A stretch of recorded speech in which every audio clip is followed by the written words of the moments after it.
नमस्कार दोस्तों, Amphan IAS BCS classes में आपका स्वागत है।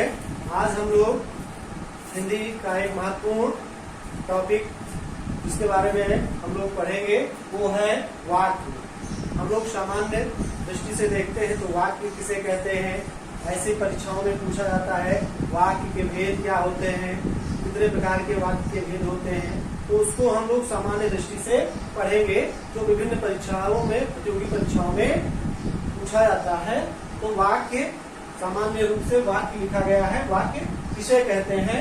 एक परिभाषा है वाक्य कि एक पूर्ण विचार व्यक्त करने वाला शब्द समूह वाक्य कहलाता है। एक पूर्ण विचार व्यक्त करने वाला जो वाक्य शब्द समूह है वो वाक्य कहलाता है। वाक्य बनाने के लिए वाक्य में क्या होना चाहिए? उसमें जो व्याकरण की जो संपूर्ण अवयव होते हैं, क्रिया होनी चाहिए, उसमें उद्देश्य और विधेय होना चाहिए। तो वो जो संपूर्ण अवयव है वाक्य बनाने के लिए वो जब तक पूर्ण नहीं होगा तब तक कोई विचार पूर्ण रूप से व्यक्त नहीं किया जा सकता है। जैसे किसी ने उदाहरण के रूप में किसी ने बोला राम और कुछ क्षण के बाद बोला कि गया, तो जो ये दोनों चीजें हैं कि इसको लगातार कर्ता और क्रिया के साथ या समीपता होनी चाहिए। वाक्य में कई विशेषताएं दिखाई गई हैं। वाक्य के लिए क्या क्या चीजें जरूरी होती हैं, वाक्य के लिए क्या क्या चीजें जरूरी होती है, वाक्य क्या निर्माण कैसे होता है, उसके बारे में हम लोग चर्चा करेंगे। वाक्य में 6 विशेषताएं होनी चाहिए, मतलब ये 6 चीजें होनी चाहिए। जब ये 6 चीजें रहेंगी तभी वाक्य वो संपूर्ण माना जाएगा और सार्थक माना जाएगा। वाक्य की जो प्रमुख विशेषता होनी चाहिए, सार्थकता। कोई भी वाक्य होता है वो सार्थक होना चाहिए। निरर्थक रहेगा तो उसका हमारे जीवन में कोई मूल्य नहीं है। सार्थकता जैसे कोई भी हम वाक्य प्रयुक्त करते हैं जब उसका कोई अर्थ निकले, जब तक शब्द का कोई अर्थ नहीं निकलेगा तब तक वो वाक्य सार्थक नहीं कहलाएगा। जैसे हमने बोला उदाहरण, किसी से कहना है कि बच्चे, किसी से कहना है कि वो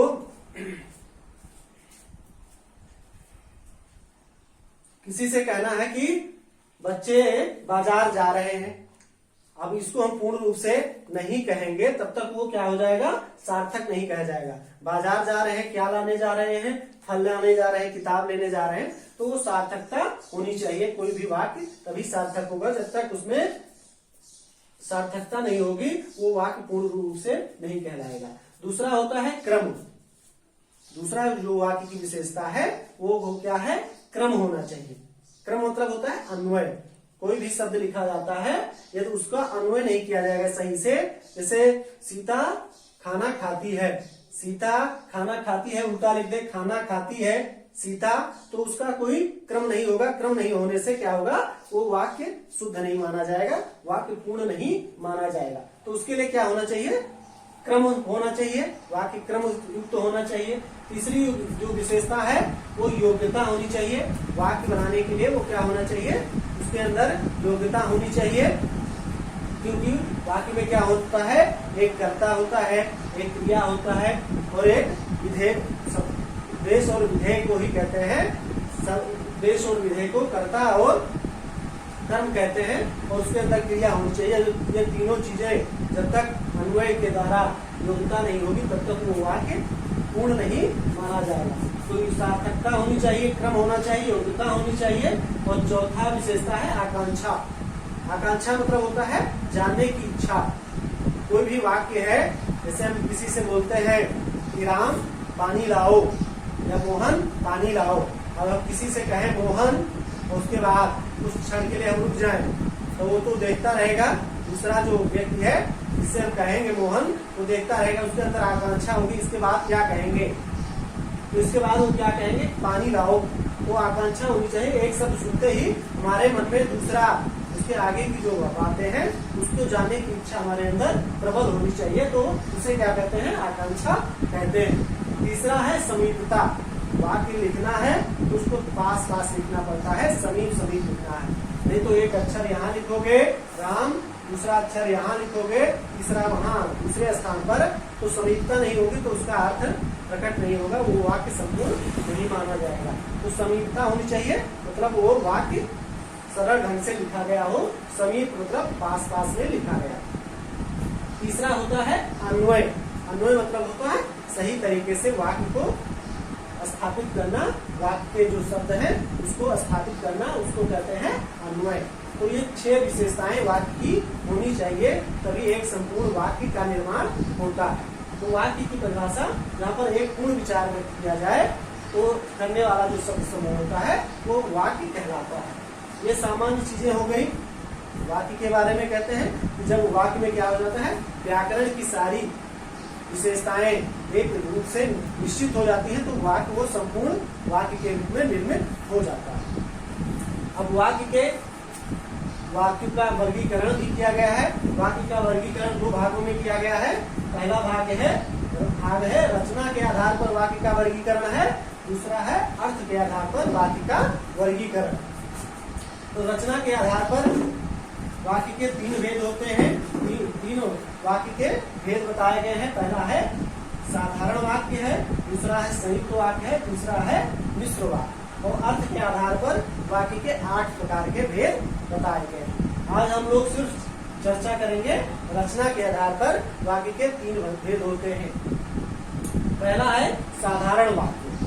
साधारण वाक्य सभी लोग जानते हैं, सिंपल सेंटेंस अंग्रेजी में कहते हैं कि जहाँ पर साधारण वाक्य कोई चीज है सिंपल ढंग से इसी चीज को बताया जाए। साधारण वाक्य में क्या होता है कि जहाँ पर एक उद्देश्य और एक विधेय होता है, सीधे सीधे बात किसी से दूसरे व्यक्ति से कहा जाए। इसे क्या कहा जाए, अभिधा में सीधा सीधा कहा जाए। जैसे कहा जाए कि राम पढ़ता है, तो ये साधारण वाक्य हो गया। सीता खाना खाती है, सीता खाना खाती है, सीता क्या खाती है, खाना खाती है, तो यहाँ पर साधारण वाक्य है। मोहन बाजार जाता है, मोहन बाजार जाता है, तो ये भी साधारण वाक्य है। जहाँ पर एक उद्देश्य और एक विधेय का ही प्रयोग किया जाता है, वो साधारण वाक्य कहलाता है।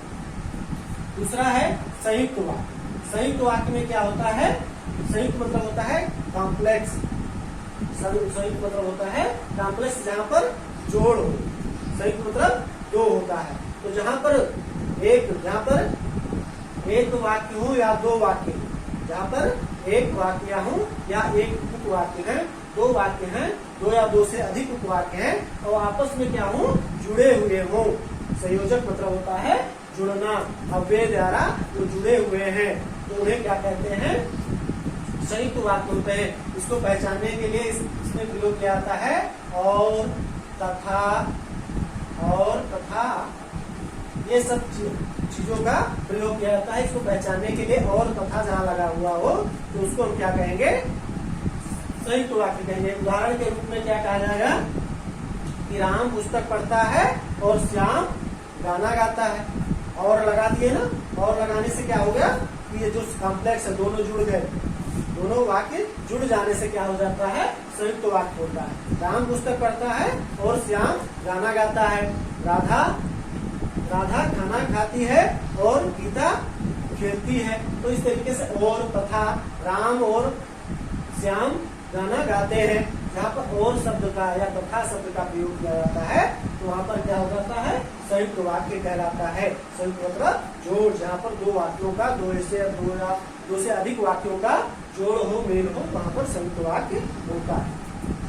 तीसरा जो प्रमुख भेद है मिश्र वाक्य। मिश्र वाक्य को कहते हैं कि जहाँ पर एक उद्देश्य, जहाँ पर एक वाक्य किसी दूसरे उपवाक्य पर आश्रित हो, जहाँ पर एक या 2 से अधिक वाक्य या उपवाक्य हो एक दूसरे पर आश्रित होते हैं, तो वहाँ पर क्या होता है, मिश्र वाक्य कहलाता है। आश्रित मतलब होता है एक वाक्य दूसरे के उपवाक्य के ऊपर आश्रित हो, निर्भर हो। जैसे कहा जाए कि यदि, पहचानने के लिए यदि हो तो, यदि तो आदि शब्दों का जो प्रयोग होता है वाक्य में। यदि वर्षा होगी, उदाहरण के लिए कहा जाए यदि वर्षा होगी, यदि वर्षा होगी तो फसल अच्छी होगी, तो फसल अच्छी होगी। यदि राम पढ़ेगा तो अच्छे नंबर से पास होगा। इस तरीके के जो वाक्य होते हैं, यदि तो, यदि वर्षा होगी तो फसल अच्छी होगी। यदि राम पढ़ेगा तो पास जरूर होगा। जब या इस तरीके से और है, जो करेगा सो भरेगा, जो करेगा सो भरेगा। जब आप जाएंगे तब पिताजी आएंगे। जब तब यदि तो आज जो शब्द प्रयोग किए जाते हैं वो क्या है, वो मिश्र वाक्य कहलाता है। मिश्र वाक्य के लिए और भी कई है, जैसे सीता बन गई क्योंकि राम को वनवास हुआ। क्योंकि भी शब्द का प्रयोग होता है एक साधारण वाक्य के ऊपर। दूसरे जो मिश्र वाक्य हैं, दूसरे जो वाक्य हैं वो भी आश्रित रहते हैं। तो ये रचना के आधार पर जो वाक्य के भेद होते हैं वो प्रमुख रूप से 3 प्रकार के भेद बताए गए हैं। प्रमुख है साधारण वाक्य, संयुक्त वाक्य और मिश्र वाक्य। सामान्य दृष्टि से यही कहा गया है। इसके बाद अर्थ के आधार पर जो भेद होते हैं उसको हम अगली कक्षा में हम लोग पढ़ेंगे। अर्थ के आधार पर भी 8 भेद बताए गए हैं। तो आज के लिए हम लोग सिर्फ वाक्य की परिभाषा, वाक्य के उदाहरण, वाक्य के जो 2 प्रमुख भेद है उसमें प्रमुख भेद है रचना के आधार पर जो 3 प्रमुख भेद हैं जो विभिन्न परीक्षाओं में पूछा जाता है उसके बारे में हम लोगों ने चर्चा किया। इसके बाद हम लोग ये तीनों चीजों को चर्चा के इसकी अगली कक्षा में हम लोग रचना अर्थ के आधार पर वाक्य के भेद पढ़ेंगे। तो ये जो हमारा अम्फान IAS विशेष क्लासेस है आपको अच्छा लगा हो तो इसको आप लाइक कीजिए, सब्सक्राइब कीजिए और शेयर भी कीजिए। आप सभी को बहुत बहुत धन्यवाद।